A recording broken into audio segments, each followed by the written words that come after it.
My parents refused to babysit my son while I was in the hospital, choosing to travel with my sister. 3 years later they came for help because she ran away and abandoned her kids. My answer made them burst into tears. 6 months ago, my life fell apart when I found out my husband Mark was cheating on me with some young girl from his office. I guess I should have seen it coming. The late nights at work, the mysterious text messages, the sudden interest in working weekends. But when you're busy raising a 6-year-old, you sometimes miss the obvious signs staring you right in the face. My name is Tessa, and at 30 I never thought I'd be starting over as a single mom.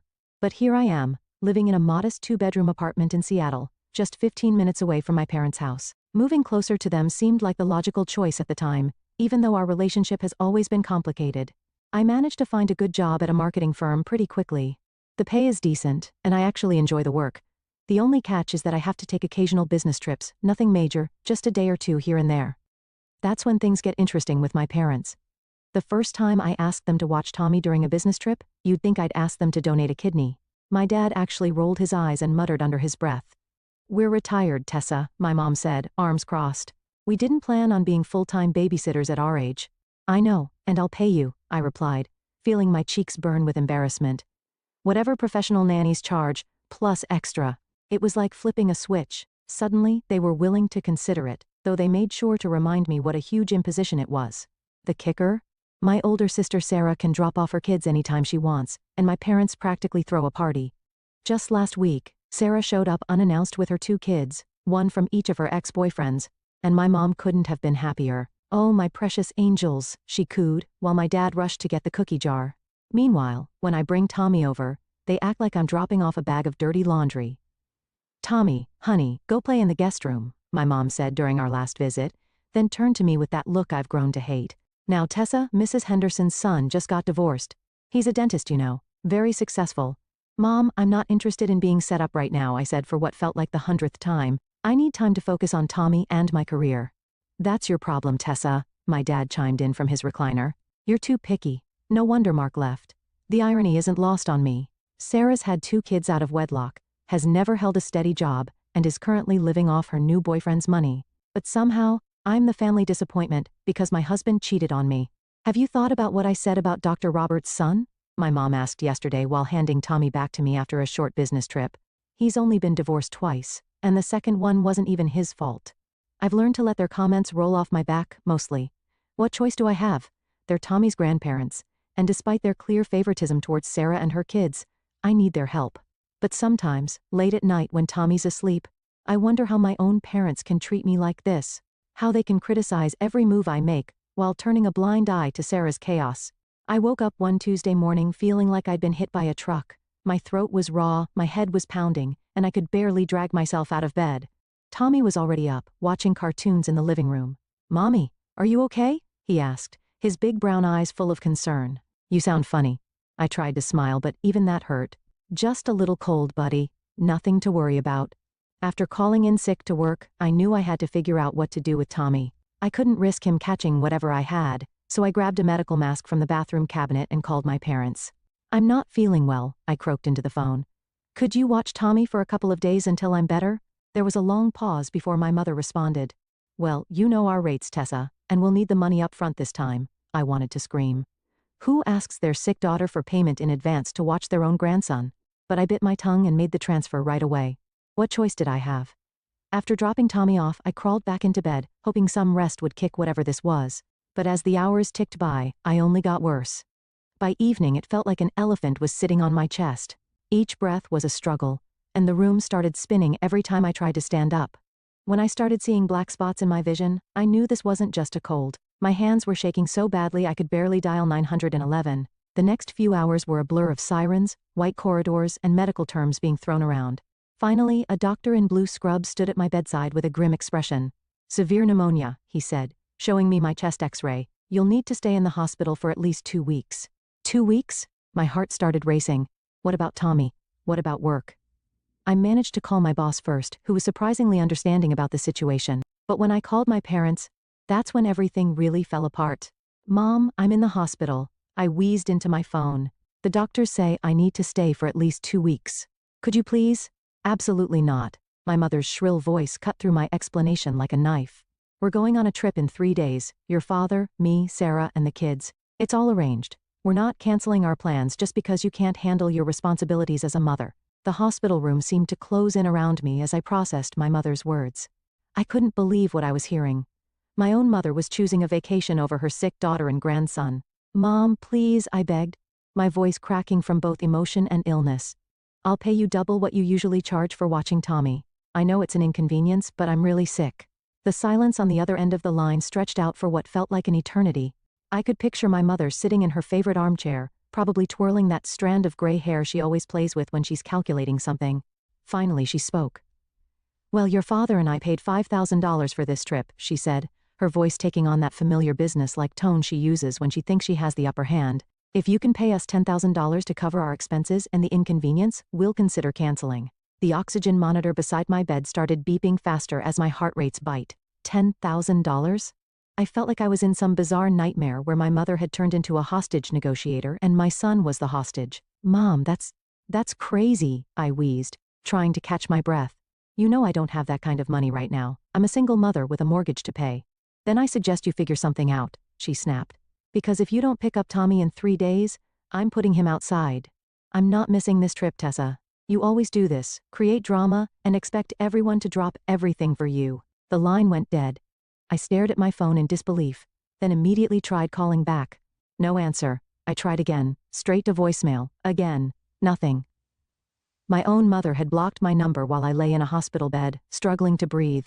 The reality of my situation hit me like a tidal wave. I was alone in this city, really, truly alone. All our relatives lived in other states, Aunt Martha in Florida, Uncle Jim in Texas, Cousin Rachel in Michigan.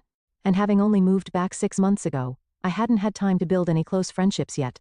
Sure, I had work colleagues, but who asks a work acquaintance to take their child for 2 weeks? In desperation, I did something I'd been trying to avoid. I called Mark.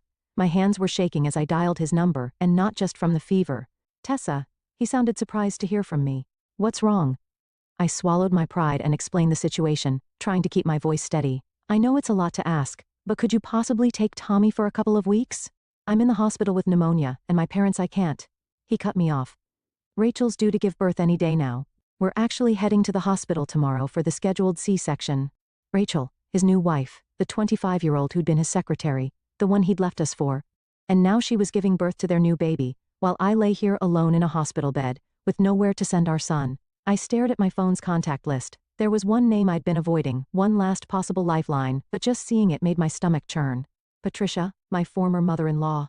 We hadn't spoken since the divorce 6 months ago, and even before that, our relationship had been rocky at best. Patricia had never thought I was good enough for her precious Mark. She'd made that clear from day one, with her backhanded compliments and not-so-subtle criticisms. "Oh, you're working in marketing? How interesting. I always thought Mark would end up with someone in a more substantial profession." That kind of thing. After the divorce, she'd cut all contact with me. No surprise there. She'd probably been thrilled when Mark traded me in for a younger model. But right now, she was my only hope. My finger hovered over her name for what felt like hours. The oxygen mask fogged up with each shaky breath I took. Finally, I pressed call before I could talk myself out of it. 1 ring, 2 rings, 3. "Tessa?" Patricia's voice was filled with surprise, and something else I couldn't quite identify. "Is everything all right?" Just hearing her voice, that familiar, properly modulated tone that had so often delivered subtle jabs at my parenting, my career, my everything, made my eyes well up with tears. "Patricia," I started, my voice breaking. The whole story came tumbling out between suppressed sobs and wheezing breaths. The pneumonia, the hospital, my parents' ultimatum, Mark's refusal to help. By the end I was practically hyperventilating, and a nurse had to come adjust my oxygen flow. The silence that followed felt endless. I braced myself for rejection, for some cutting remark about how this proved I couldn't handle things on my own. "I'll be there tomorrow," Patricia said firmly. "Text me your apartment address and your parents' address. I'll pick up Tommy and stay at your place with him until you're better." With trembling fingers, I sent her the information. For the first time since being admitted to the hospital, I felt like I could breathe a little easier, and it wasn't because of the oxygen mask. The next morning, my phone rang again. This time it was my mother, her voice dripping with irritation. "When are you coming to get your son?" she demanded. "He's being impossible, and we have packing to do." I took a deep breath, summoning what little strength I had. "My former mother-in-law is coming to pick him up today." The snort my mother let out was so loud it crackled through the phone speaker. "Your ex-mother-in-law? Really, Tessa? You couldn't find anyone better than that woman?" Before I could respond, she'd hung up. I lay back against my pillows, wondering how my cold, critical former mother-in-law had just proved to be more of a mother than my own. The first photo arrived just hours after Patricia picked up Tommy. My little boy was grinning at the camera, ice cream smeared across his face, looking happier than he had in weeks. "Someone wanted a Sunday after lunch," the caption read. I found myself smiling despite the pain in my chest. Throughout the day, more photos kept coming. Tommy doing his homework at the kitchen table, Tommy helping to make dinner, Tommy showing off a pillow fort he'd built in the living room. Each snapshot was like a tiny piece of home reaching through the sterile hospital walls. "Look what Grandma Patricia got me." Tommy's excited voice came through in a video message that evening. He was proudly displaying a new dinosaur puzzle. The camera panned to show Patricia sitting cross-legged on my living room floor, puzzle pieces scattered around her. The days passed more easily knowing Tommy was in good hands. I focused on my recovery, doing breathing exercises, and following every instruction from my doctors. Finally, after a week of treatment, they cleared me for visitors. The sound of running feet echoed down the hospital corridor before Tommy burst into my room, his face lit up with joy. "Mommy." He threw himself carefully onto my bed, mindful of the 4 lines just as Patricia must have warned him to be. "We brought you some real food," Patricia said, holding up a thermal bag. "Hospital food isn't fit for recovery." She unpacked containers of homemade soup, fresh bread, and what looked like my favorite lemon squares, though I'd only mentioned liking them once, years ago at a family gathering. As Tommy chatted excitedly about his week, I watched Patricia. She was different somehow, softer around the edges, the perpetual criticism absent from her expression.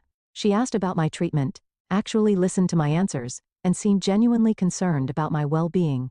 Their visits became a daily bright spot. Patricia would bring something new each time: books, magazines, more home-cooked food. She'd tell me funny stories about Tommy's adventures at home while he played with the toys she'd brought him. During one visit, while Tommy was absorbed in his new coloring book, Patricia grew quiet. She seemed to be wrestling with something. "I owe you an apology, Tessa," she finally said, her voice low. "The way I treated you all those years. I was wrong." I nearly dropped the soup spoon I was holding. In all the years I'd known her, I'd never heard Patricia admit to being wrong about anything. "I've seen who my son really married now," she continued, a shadow crossing her face. "That woman, all she cares about is spending Mark's money, 3 different designer handbags in 1 week. And the way she talks to him." She shook her head. "You were good for him, Tessa. You loved him for who he was, not what he could buy you." I was too blind to see it then. As I watched her help Tommy with his coloring, I realized that sometimes family isn't about blood or marriage certificates. Sometimes it's about who shows up when you need them most, who puts their own life on hold to take care of your child, who brings you soup and apologizes when they've been wrong. While I was still in the hospital, my phone buzzed with a social media notification. My sister had tagged our parents in some photos from their beach resort. There they were, all smiles and sunburns, cocktails in hand, the kids building sandcastles. The caption read, "The main thing is the family." I actually laughed out loud when I saw it, startling the nurse who was checking my for. The irony was almost too perfect. "The main thing is the family," posted by the same people who had demanded $10,000 to look after their sick daughter's child, the same people who had threatened to put their own grandson out on the street. When I was finally discharged, Patricia and Tommy were waiting at my apartment. They'd cleaned the whole place, stocked the fridge, and even put up a welcome home, mommy banner that Tommy had made himself.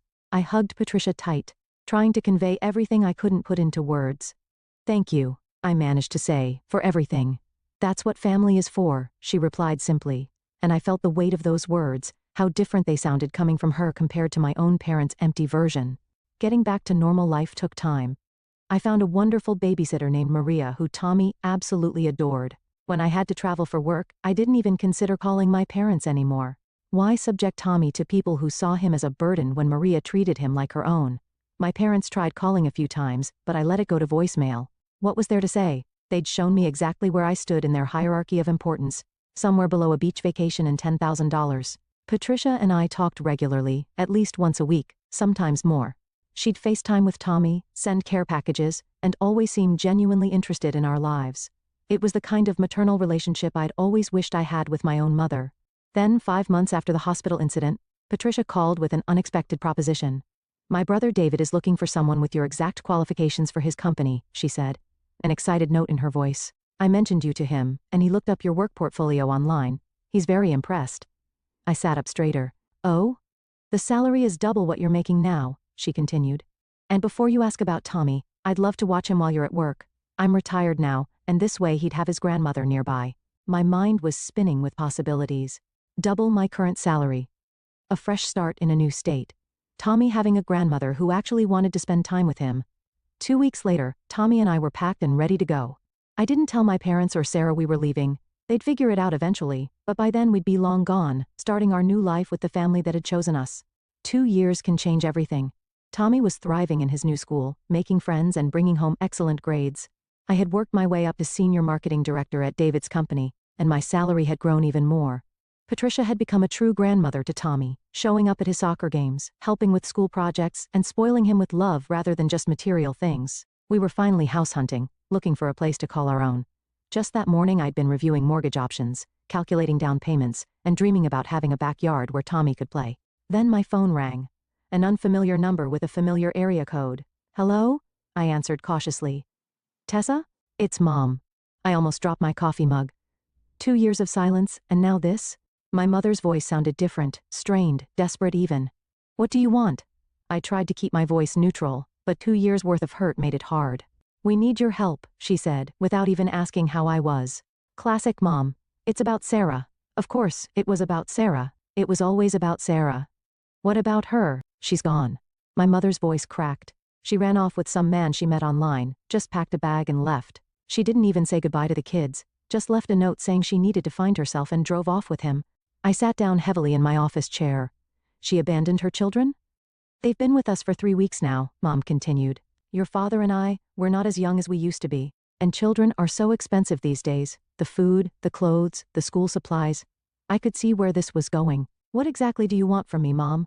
"Well," she said, her voice taking on that familiar manipulative tone I remembered so well. "You are their aunt. We thought you could send us some money every month to help with their expenses. It's the least you could do for family." I couldn't help it, I laughed. A real, genuine laugh that bubbled up from somewhere deep inside me. "The least I could do for family?" I repeated, still chuckling. "Like when you demanded $10,000 to watch your own grandson while I was hospitalized? Like when you threatened to put a 6-year-old child out on the street? That kind of family obligation? That was different," my mother spluttered. "We had plans." "No, Mom, you had a choice. You chose a beach vacation over your sick daughter and grandson. You chose Sarah's drama over my stability every single time. And now you're calling me after 2 years of silence, asking for money? We're talking about innocent children here, Tessa." "Yes, we are. Just like we were talking about an innocent child 2 years ago, my son, your grandson, when you abandoned him. I'm sorry Sarah left her kids. I truly am. But you raised her to be who she is, and now you get to deal with the consequences. Well, if you won't help willingly," my mother's voice turned sharp, "we'll just bring the kids to your apartment and leave them there. Then you'll have no choice but to take responsibility." I couldn't help but smile at her empty threat. "Go ahead, Mom, but good luck finding me. I moved to another state 2 years ago." "You what?" she sputtered. "Where are you?"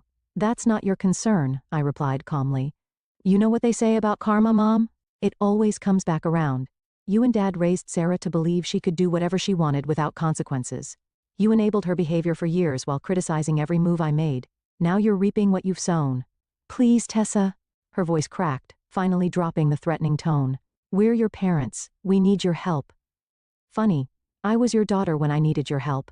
And that didn't seem to matter much. "Goodbye, Mom. Don't call again." I hung up and immediately blocked their number, feeling lighter than I had in years. Later that evening, as I watched Tommy and Patricia working on a science project at the kitchen table, I knew I'd made the right decision. Months passed. Life went on. Through the family grapevine, mostly my Aunt Martha, who loved sharing gossip during our monthly calls, I heard all about my parents' struggles. They'd hired an expensive babysitter because they couldn't handle the kids on their own. They were burning through their retirement savings. And of course they were telling anyone who would listen about their ungrateful younger daughter who refused to help family in need. "But you know what's really rich?" Aunt Martha said during our last call. "They haven't said one bad word about Sarah. Can you believe it? She literally abandoned her children without warning, ran off with some man she met online, and they're still making excuses for her." I wasn't surprised. Some things never change. Last week, I closed on our new house, a beautiful 4-bedroom with a big backyard, just perfect for Tommy's upcoming 10th birthday party. Patricia had already claimed one of the spare bedrooms as her grandma room for when she visits, which is often. Tommy is flourishing in school, making honor roll and playing on the soccer team. I was recently promoted to Executive Director of Marketing, and David keeps hinting at a partnership track in my future. Our life is full, happy, and drama-free. Sometimes, when I'm sitting in our backyard, watching Tommy and Patricia tend to the small vegetable garden they started together, I think about how strange life can be. How the people you expect to stand by you can let you down so completely, while help can come from the most unexpected places. How losing what you thought was everything can lead you to something better. My parents' opinion of me doesn't matter anymore. Their words can't reach me here, in this life we've built for ourselves. A life full of love, respect, and real family. The kind that shows up when you need them, no price tag attached.